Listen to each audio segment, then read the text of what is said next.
بریم. بسم الله الرحمن الرحیم. میریم سراغ توضیحات تناب نخایی و ساقه مغزی.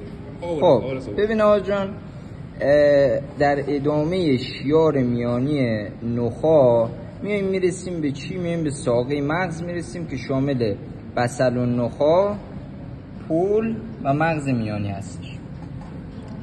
این شیار میانی ادامهش در بصل النخاع به صورت شیار میانی یا مدین سولکوس دیده میشه. در خارج مدین سولکوس ما یه شیار دیگه داریم به نام شیار انترولترال، و در خلف شیار انترولترال یه شیار داریم به نام شیار پوسترولترال. بین شیار مدین و شیار انترولترال در تمام طول بصل النخاع پیرامید رو داریم که این پایین با هم تقاطع میکنن. اون اینجا خیلی مشخص نیست، ولی پیرامید که محل عبور الیاف کورتیکو اسپاینال در کل بصل النخاع دیده میشه. بین شیار انترولترال و پوسترولترال فقط در بخش فوقانی بصل النخاع آلیو یا زیتون محل هسته زیتونی تحتانی دیده میشه.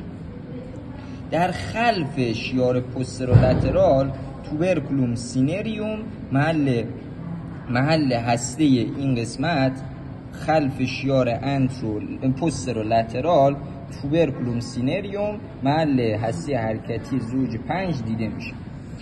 در سطح قدامی در نمای ظاهری بصل النخاع از پل توسط یه شیار به نام شیار پونت و مدولاری از هم جدا میشن. بنابراین این برآمدگی اسمش پله. در وسط پل ما groove for basilar artery یا شیار شریان بازیلار رو داریم. فی الواقع شریان‌های ورتبرال که در طرفین بصل النخاع پایین بالا اومدن در حد تحتانی پل و هم متصل میشن، شریان بازیلار رو میسازن که در این شیار بالا میاد. بعد از سطح فوقانی پل، حالا بعید میدونم مثلا زوج 5 باشه، ولی از قسمت فوقانی خارجی پل عصب زوج 5 هم خارج میشه. فکر می‌کنم به سیاق بقیه اعصاب اون هم بریده شده باشه. اینجا در نمای خارجی جان اعصاب مدولا هم کات شده دیگه، اینجا هیچ اعصاب نداره. خب میرسیم اون جای خودش میگه.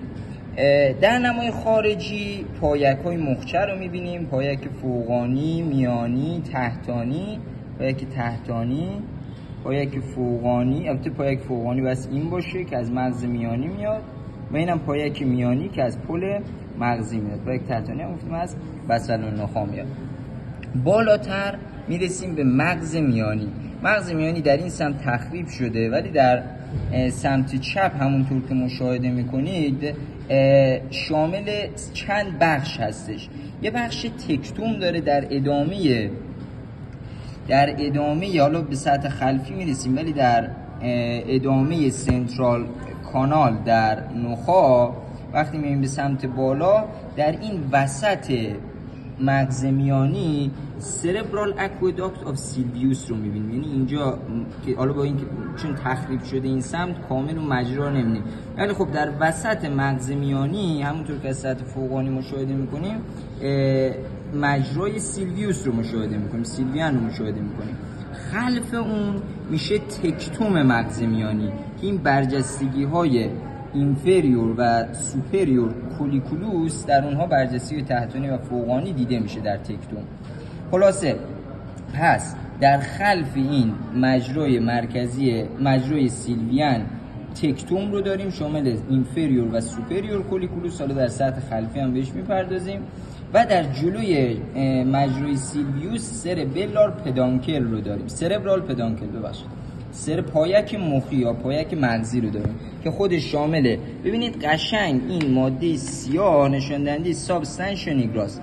سربرال پدانکل توسط سابستانشیا نیگرا به 3 قسمت تقسیم میشه: تگمنتوم که محل قرارگیری هسته های مغز میانی است، خود سابستانشیا نیگرا، و جلوش که کروس سربری قرار داره.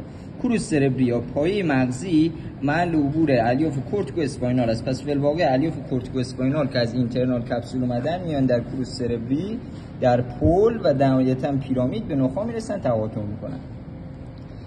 پس مغز میانی شد یه قسمت خلفی به نام تکتوم شامل برجستگی‌های فوقانی و تحتانی و سربرال پدانکل که شامل تگمنتوم، سابستانشیو نیگرا و کروس سربری بود. بین دو تا پایک، بین دو تا کروس سربری هم یه حفره می‌بینیم اینترپدانکولار فوسا نام داره و در عمقش ماده مخطط، ماده سوراخ شده خلفی posterior perforated substance دیده میشه.